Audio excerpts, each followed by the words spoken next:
The mind is a mystery. Why do we do the things we do? Our actions tell only part of the story. What are the forces that animate us?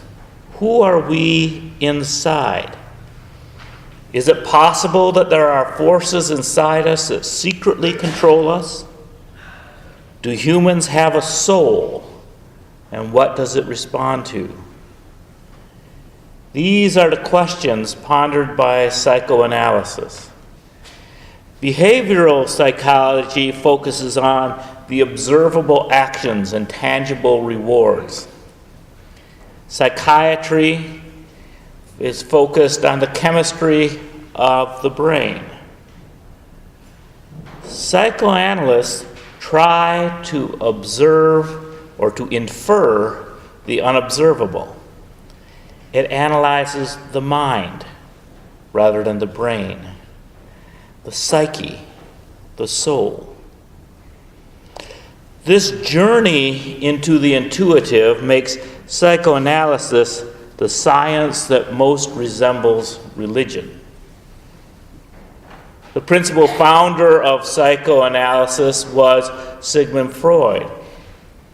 In 1899, he wrote a book called The Interpretation of Dreams. He supposes that dreams were an example of the unconscious seeking fulfillment of wishes. He believed that we were only partially conscious of our wishes. Like on an iceberg, most of our thoughts are under the surface of the sea. What we perceive as ourselves, he called the ego, and that the ego seeks to balance the two conflicting forces in the mind. Rising up from the bottom is the id, the animal part of our nature. It's ruled by the pleasure principle. It is operating on what Skinner would have called behavioral conditions. It seeks reward. Pressing down from the top is the superego. It contains all the shoulds and should nots one learns from the culture. It includes religion, politics, family norms. The health of an individual is determined on how well her ego manages the conflict between id and the superego. Now, Freud often described our drive for pleasure in sexual terms. He believed at an early age the infant competes with the same-sex parent for the attention of the opposite-sex parents. In 1927, Freud wrote The Future of an Illusion, in which he conceived the worship of Father God as an illusion stemming from the unconscious wish for a protective father. Freud states that the time has come for replacing the effects of repression by the results of a rational operation of the intellect. But Freud was not the only psychoanalyst. He started the idea of looking into the unconscious, looking at these drives that seem to be motivating people. But other practitioners found different things bubbling up from the mysterious depths of the psyche.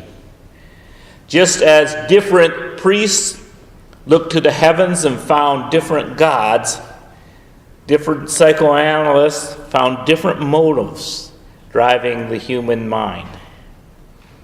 Carl Gustav Jung worked with Freud during the early 20th century, but eventually separated from him.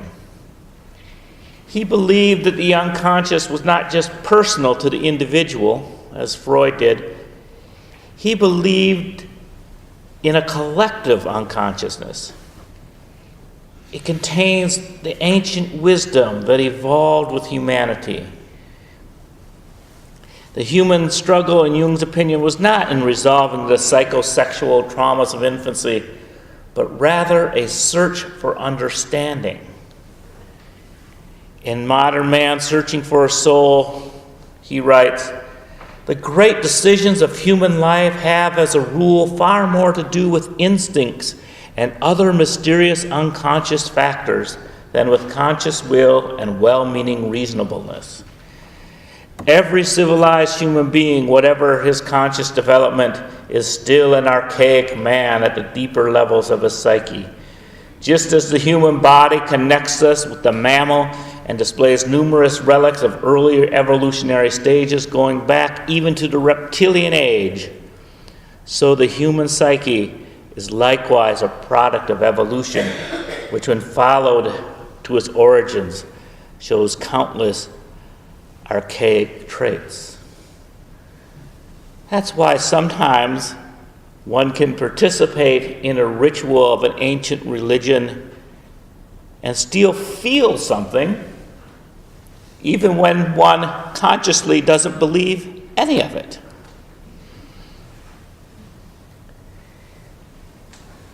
And in Man and His Symbols, Jung almost equates the collective unconscious with God.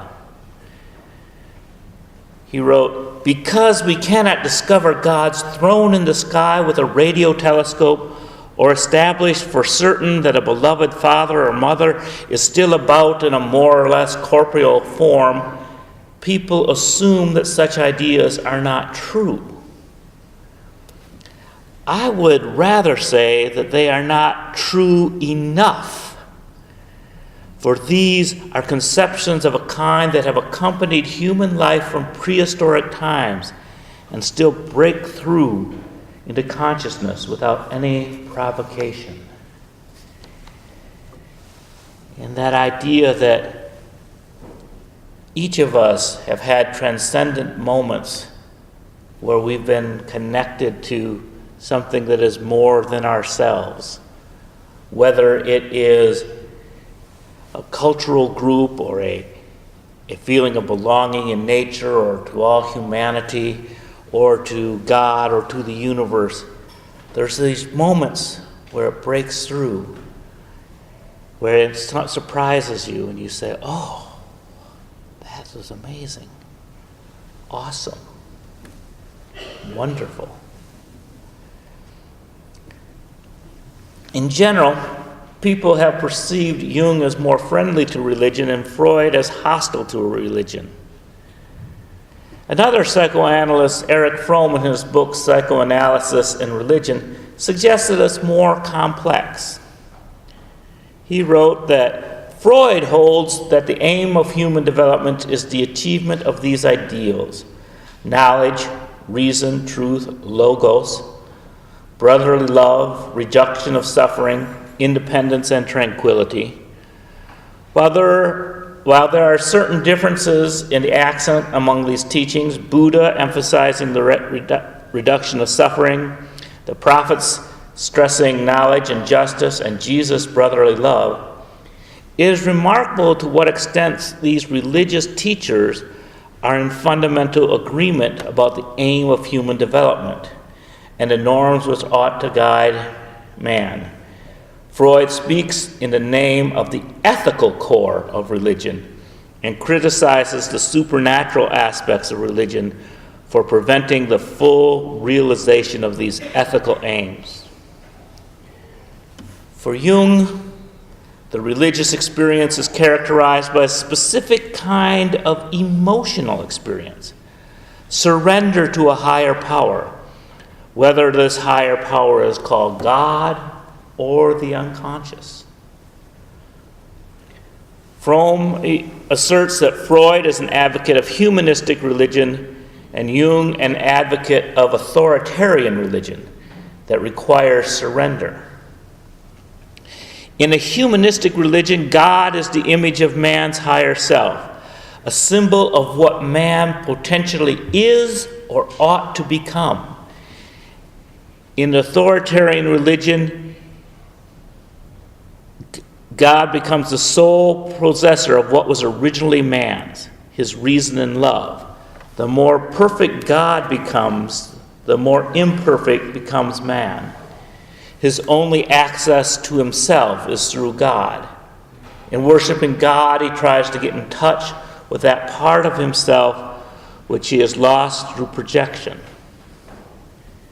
So in Unitarian history, when we first broke off from mainstream Christianity, one of the sayings among Unitarians is that we were the religion of Jesus rather than the religion about Jesus.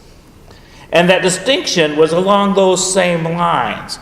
Rather than submitting to Jesus, asking for forgiveness, that he intercede with the Father, that the idea was that Jesus, as a human being, was an example of how we could be more fully human. And so the notion, especially among Emerson and the Transcendentalists, that we humans do contain the image of God and we should retain all that divinity for ourselves and seek it out, rather than giving everything over to God and begging for mercy.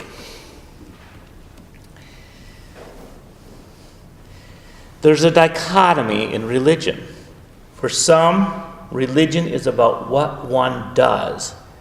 For others, religion is understanding.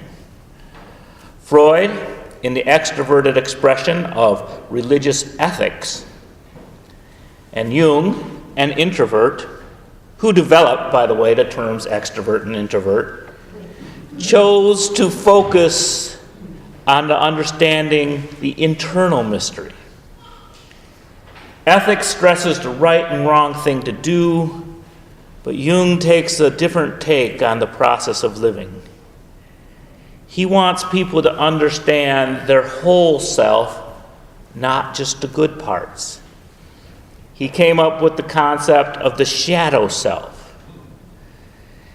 Unfortunately, there can be no doubt that man is, on the whole, less good than he imagines himself or wants to be.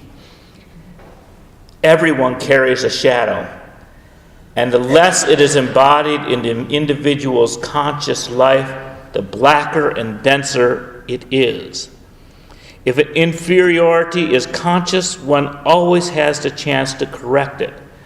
Furthermore, it is constantly in contact with other interests, so it is continually subjected to modifications. But if it is repressed and isolated from consciousness, it never gets corrected.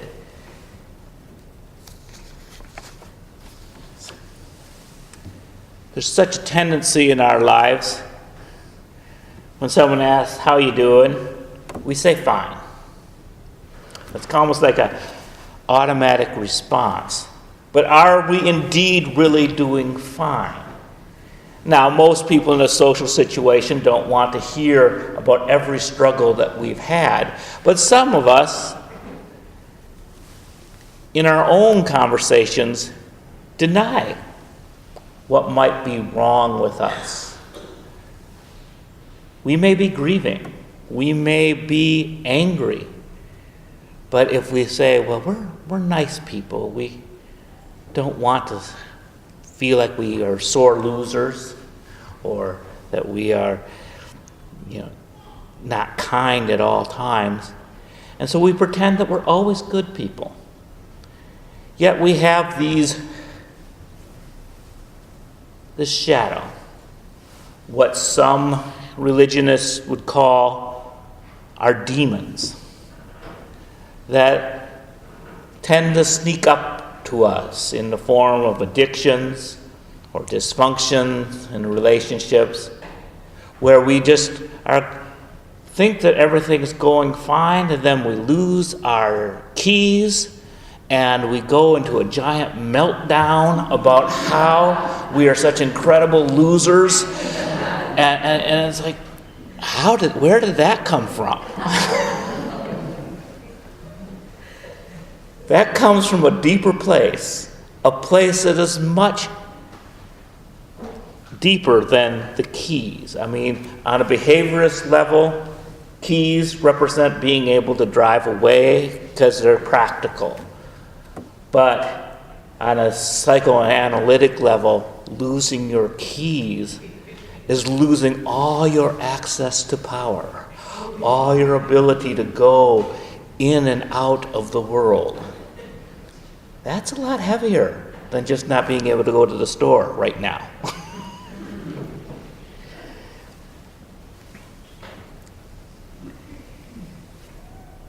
So, when we're dealing with the shadow, we can't discard illusion. We can't discard myth. There are these myths that we will encounter in ancient stories and new, and they resonate with us because they're part of the human experience.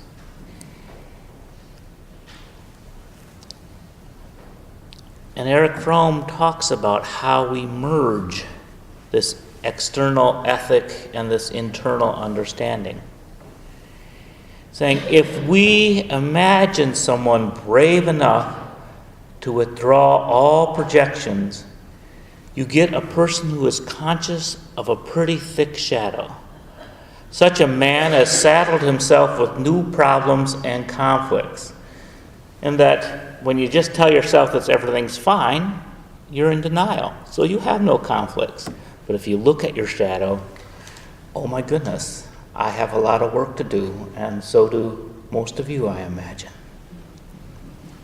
It's a serious problem. He becomes a serious problem to self. He is now unable to say that they do this or that and they are wrong and they must be fought against. He lives in a house of the gathering. Such the man knows that whatever is wrong in the world is in himself. And he only learns to deal with his own shadow. And only if he does, he has done something real for the world. He has succeeded in shouldering at least an infinitesimal part of the gigantic, unsolved social problems of our day. In that sense, you hear the term, physician, heal thyself, or the idea, why worry about the speck in your neighbor's eye when you have a log in your own? We are a very externally focused religion. We often want to save the world. But psychoanalysis calls us to look inside of ourselves and say, what are you doing to save yourself? What are we doing to make ourselves strong enough to save the world? Freud and Jung were different people, and as a result, their psychological theories were differed on what motivates humanity. But there were other people who also had different notions about what motivates human beings. As you might have been hearing as I read these quotes, that Freud and Jung and even Fromm to a certain extent were men of their age. And Freud especially had some bizarre notions about women. Karen Horney, and that's not a Freudian slip, was a female psychoanalyst, and she rejected Freud's sexist notion that women had penis envy. Rather, she said, humans strove to resolve conflicting social drives. We have this urge to move towards people, wanting affection and approval or a special partner. And then there's aggression, the moving against people, the need for power, the idea of using people as tools to get what you want. This is what Freud would have called the id, or the pleasure principle. And there's the need for social recognition and limelight, just to feel good about oneself. And then there's detachment. moving away from people. That sense that I can make it on my own. I'm self-sufficient. Sometimes this individualist notion can really twist Unitarian Universalists. It's why sometimes when someone's sick, they don't call the care committee because, well, that would be showing that I'm not self-sufficient. And so 2 months later, they come up in joys and sorrows and said, well, I survived cancer this past summer. Why didn't you tell us? You have a community here. There's the sense of the Unitarian notion, especially in the 19th century of Unitarian, of following the example of Jesus, who in one translation of the Bible said, be perfect even as your Father in heaven is perfect. And so that can lead to the neurosis of perfectionism, where we're never quite good enough, that we put a burden upon ourselves that other people might not even know that we're doing. Another translation of that scripture is, be whole as your Father in heaven is whole. And that requires a little bit more complex understanding of what God or the universe might be. Because if God did create everything, then everything's God's fault. That means God is responsible for the good and the evil in the world. God has a pretty significant shadow in the terms of Carl Jung. And that we, as human beings, look to God or some philosophy, sometimes economic security, as something that fixes all our good and evil. We have a Marxist theory of what's wrong with the world. It's an economic theory of the proletariat versus capital. We have our political right and left wing, and we have good and evil as separate things. But a Jungian understanding was that you have to own all of this ourselves. We can't say, to God be all the glory when something good happens, and the devil made me do it when we do something bad. We have to realize that we have these archetypes of God and the devil resting within us and wrestling within us. And ultimately, if God created the devil, God has this inside of God.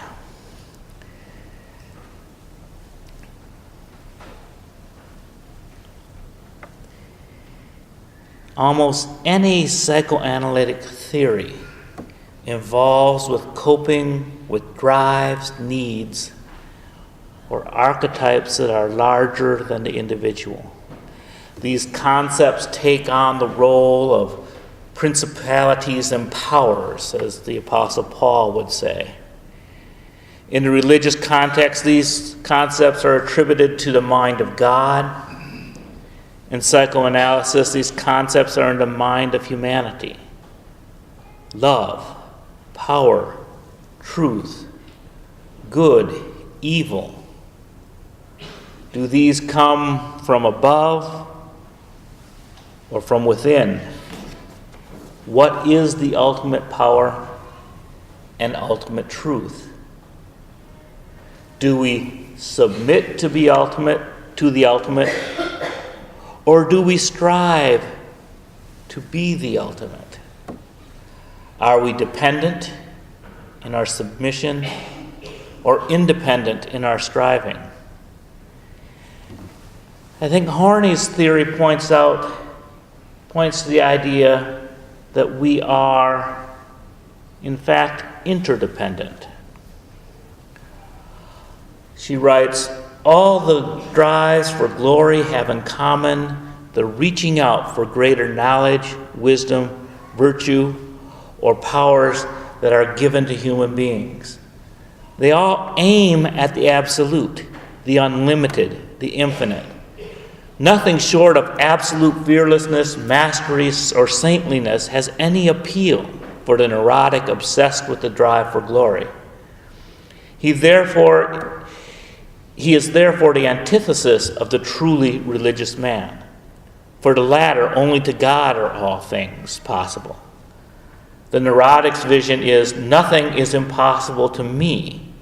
His will for power should have magic proportions, his reasoning be infallible, his foresight flawless, his knowledge all-encompassing. The theme of the devil's pact begins to emerge. The neurotic is the false who is not satisfied with knowing a great deal, but has to know everything. We, as humans, are holy only in that we aim towards the absolute.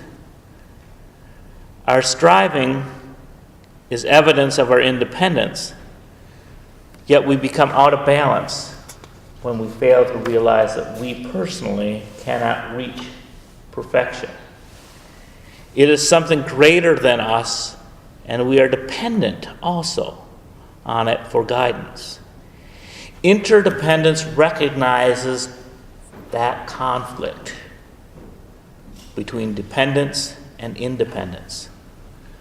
We are always negotiating with a world beyond ourselves, trying to figure out how we fit.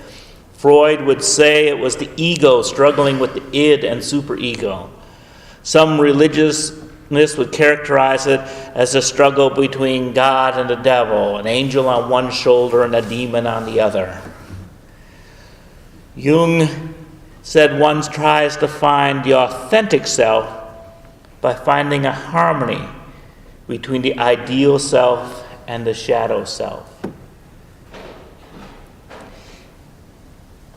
It's disturbing to us psychologically when we contradict ourselves, when we carry different ideas that are diametrically opposed. Like, I feel that there should be at least some order in this world, but yet I don't want anything restricting my freedom.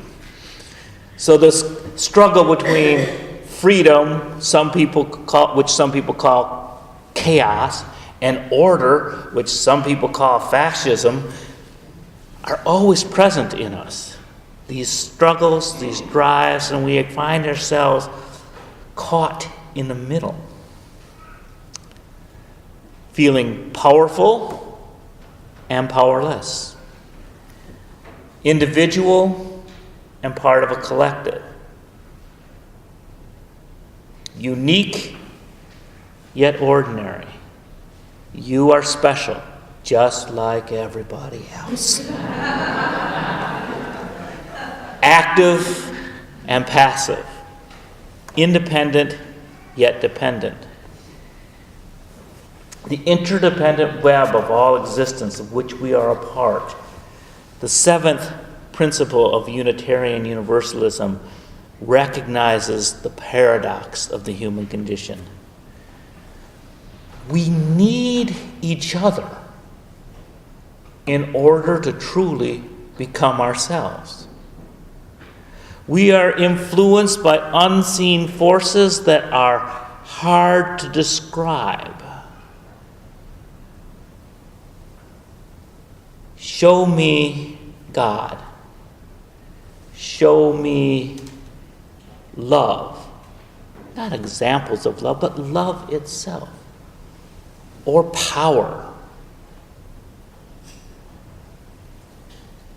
Or truth. What exists beyond the facts.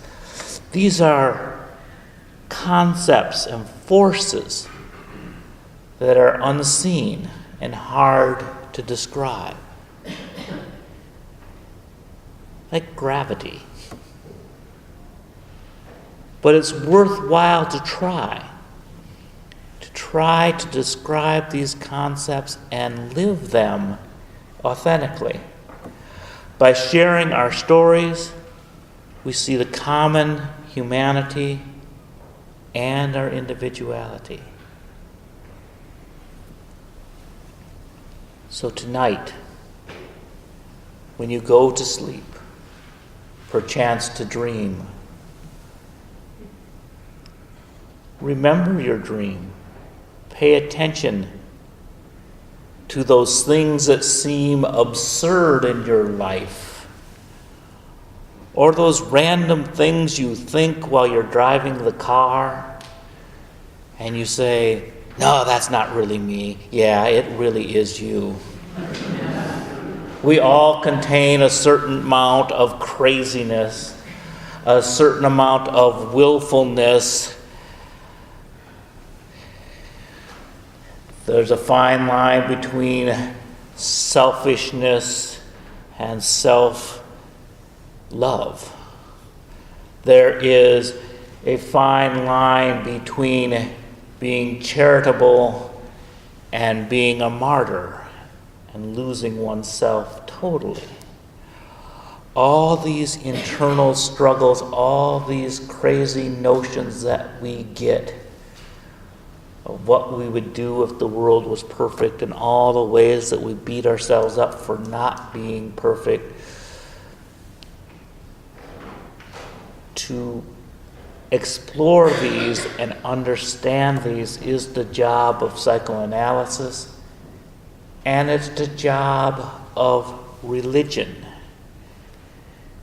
The religion of the theist and the religion of the atheist. The word religion has the same root as the word ligament.